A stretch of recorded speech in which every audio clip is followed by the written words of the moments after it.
Good day, everybody.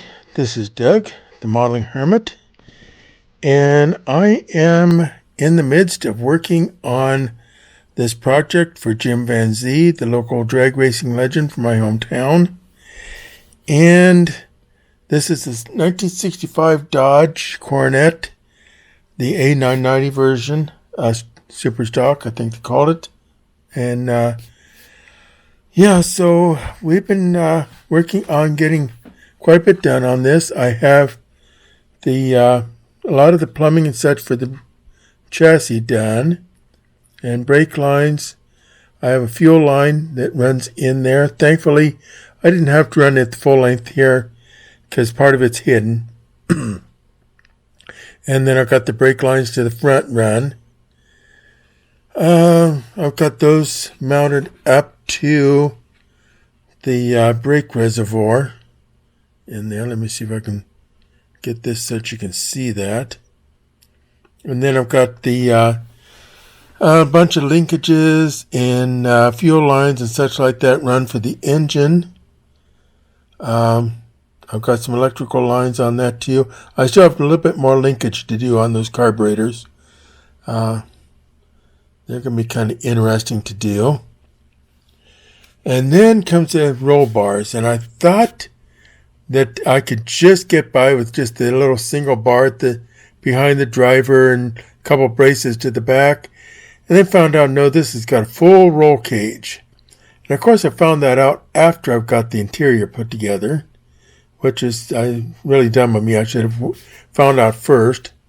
But so I can still get that in there. Probably actually a good thing because I know what my limits are, how to build doing things around the steering wheel and such like that for that.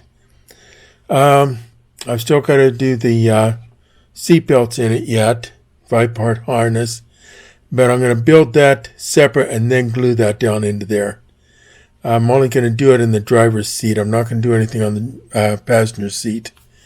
And he ran the seats from the Dodge van, actually, where the seats ran in this. And just the basic beige interior, which actually had quite a bit of muted colors in that. So, and I've got the tack in there, got it wired up and ready to go. I've got to do some more wiring through the firewall there yet too. And then I can start putting some of the things together for this front section here. So we've got quite a bit of work to do. We've got a lot of work done. I used the wheels I used the tires from the kit, but the wheels from the 55 Chevy, and then I used the Molotov pen to chrome those wheels on that. So, and they didn't come out. Actually, they came out really good. I'm surprised. That Molotov pen really does a nice job. So, but anyway, that's where we're at on this right now. Like I said, the thing that I'm going to be focusing on for this next run is to get this engine finished up, getting the wiring done on that, getting things through the firewall and such like that. The battery will not be going in the front. I don't even have to really worry about the battery. I've got a wire that's going to run up to where the battery connections will be. And then the battery was actually in the trunk, but since the trunk's not opening, I don't have to worry about modeling that. Thank goodness there's one little thing that I've got going for me there on this one. So anyway, this is where we're at on this 1965 Dodge Coronet drag car, and for my friend Jim Van Zee. And a lot of work left to do on it. That linkages to that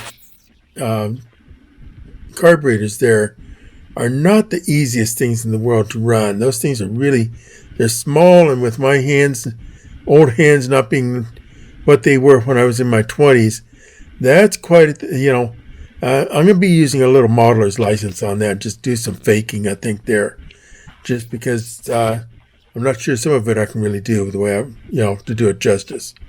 So anyway, this is Doug, the Modeling Hermit, and I am off the air, and I am gone.